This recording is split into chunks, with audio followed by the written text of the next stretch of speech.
Man, it is so hot. Not even drinking one of these, hashtag not sponsored, will cure me of mi calor. So I'm gonna try to do what the characters in this movie do to take the heat away. Sing! Take the heat away, take the heat away, take the heat away. Did it work? Nah, I'm still sweating bullets. Ugh. What is up, everybody? Random Man here. I hope everyone out there is continuing to stay safe and be well during this unpredictable time, as I am here bringing you my review for In the Heights. Based on the stage musical of the same name by Chiara Alegria Hudes and Lin-Manuel Miranda, the plot of this musical drama tells the story of a corner in Washington Heights, New York City, where each member of its community pursues their dream of a better life.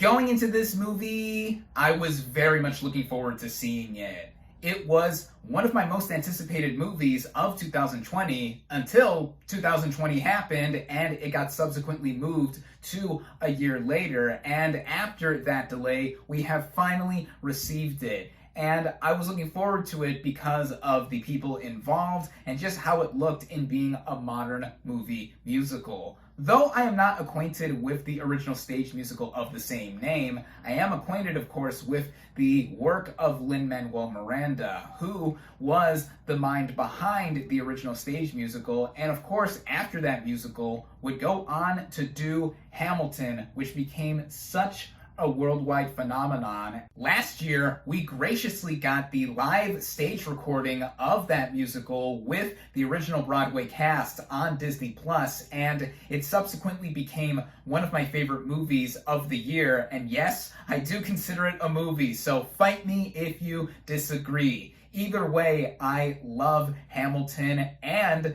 I was also interested in the Heights, not just to get acquainted with Miranda's prior work, but also because of its director. This film is directed by John M. Chu, who previously directed 2018's Crazy Rich Asians, a surprise summer hit from a few years ago that I ended up really enjoying. Plus, I'm a sucker for a good rom-com, and I think this is a very good one at that. In the Heights is also a film that I really wanted to see in theaters, as it's a movie musical and they are meant to be seen that way for the best experience possible. And I did end up doing so. By the time this video goes up, it will be the day after, but I did see In the Heights in theaters, and it is available to stream on HBO Max for the next month.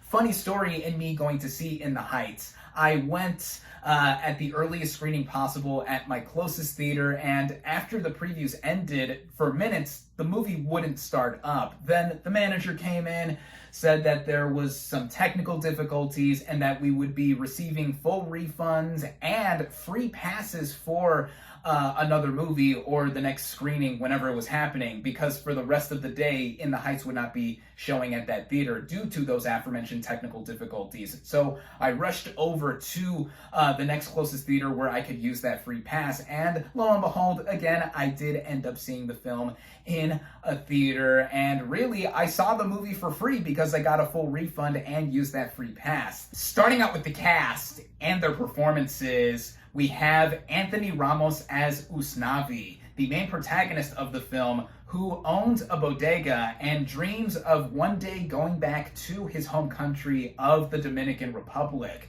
Now, previously, I have seen Ramos on screen in the 2018 remake of A Star is Born, where he played the best friend to Lady Gaga's character, Ali, and I thought he had a nice screen presence there. And then, of course, I saw him in Hamilton, where he played the dual roles of John Lawrence and Philip Hamilton, and he was great there as well. And here in the Heights, he is great as well. He is playing a role that was originated by Lin-Manuel Miranda, but he carried the reins over to Ramos because he felt he was too old to reprise that role. And regardless of that, I thought that what Ramos did was remarkable, and him literally having the story framed around what his character was doing in how he tells his life story from the beginning to end to a group of 4 kids. This makes Ramos an identifiable / relatable / likable lead, in my opinion. And though he is at the forefront for a lot of this movie, I think that this is an ensemble piece of sorts,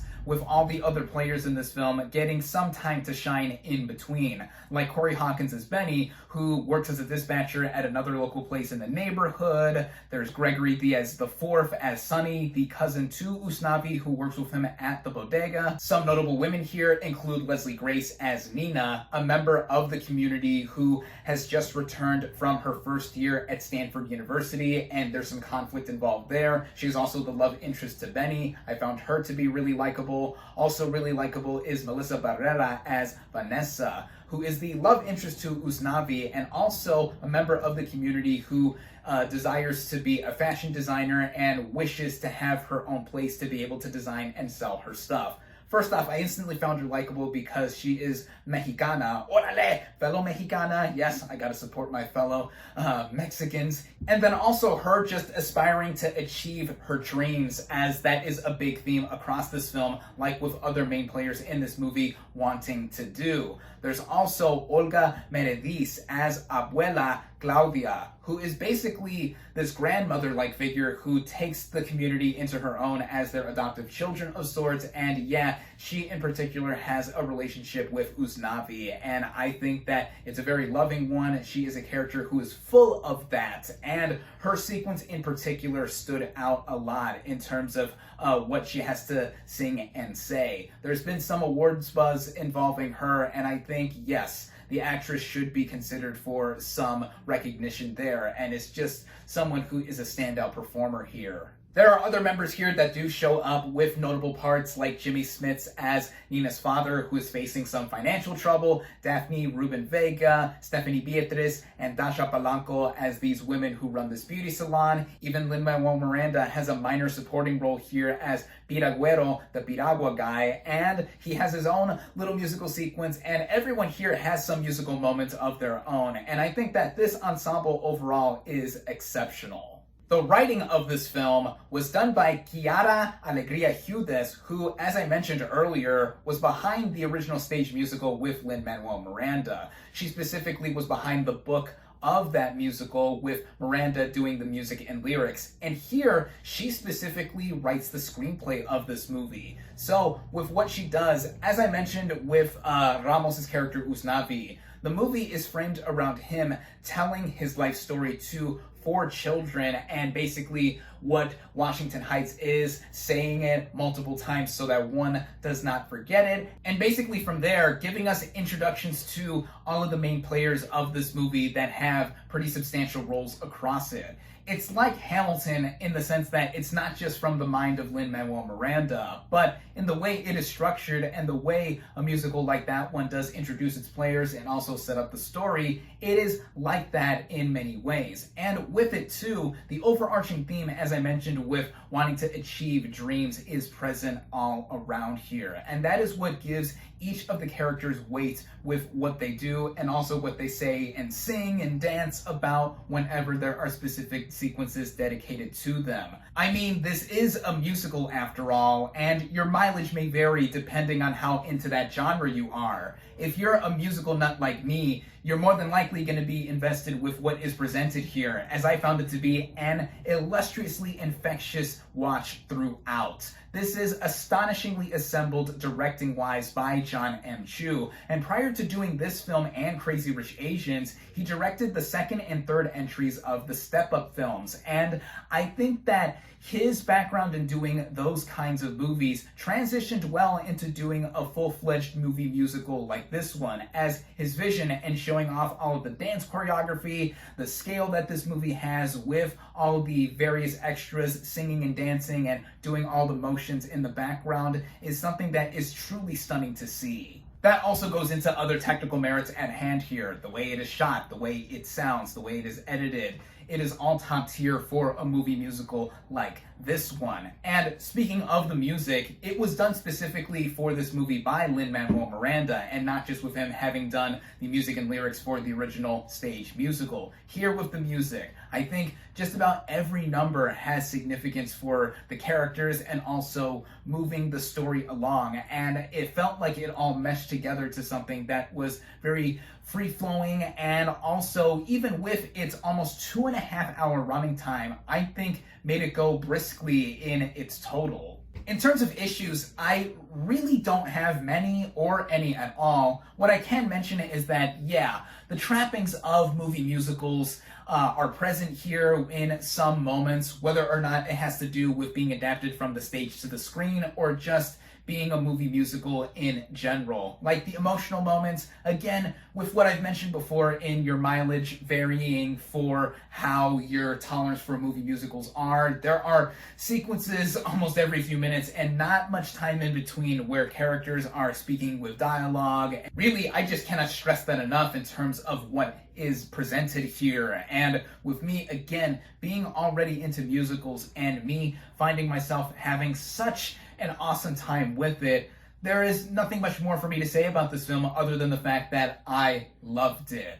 This is a film that is perfectly timed in coming out just as we are inching our way to a better place within this current worldwide pandemic, and it coming during the summer. It is something that I think that is going to be a crowd pleaser all around. It is almost like the perfect escape to go out and see this thing in a theater, at least for me, because when I successfully went to a theater to see this thing, the theater I was at, I had not been to in 15 months, so it was nice to be back at that specific place. And also, when I stepped outside, it was 90 degrees Fahrenheit. 90 flippin' degrees. So me being inside an air-conditioned theater watching a merrily magical musical that was also lovingly Latino, which is gonna be part of that crowd pleaser angle that I mentioned before. As for me, I am of Mexican descent through both of my parents, and a lot of my friends and family are also belonging to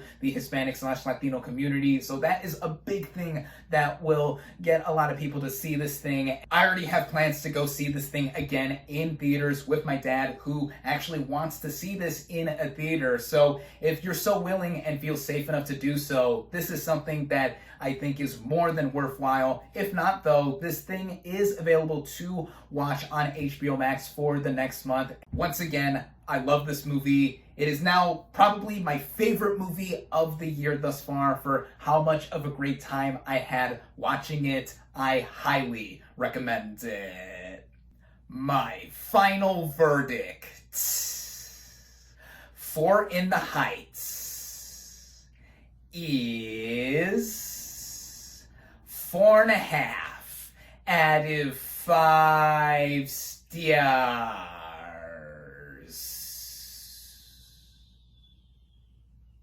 Thank you all, as always, for watching. Be sure to like this video, comment on what you thought of In the Heights, social media links in the description, subscribe to my channel for more, and I'll catch you on the next movie review.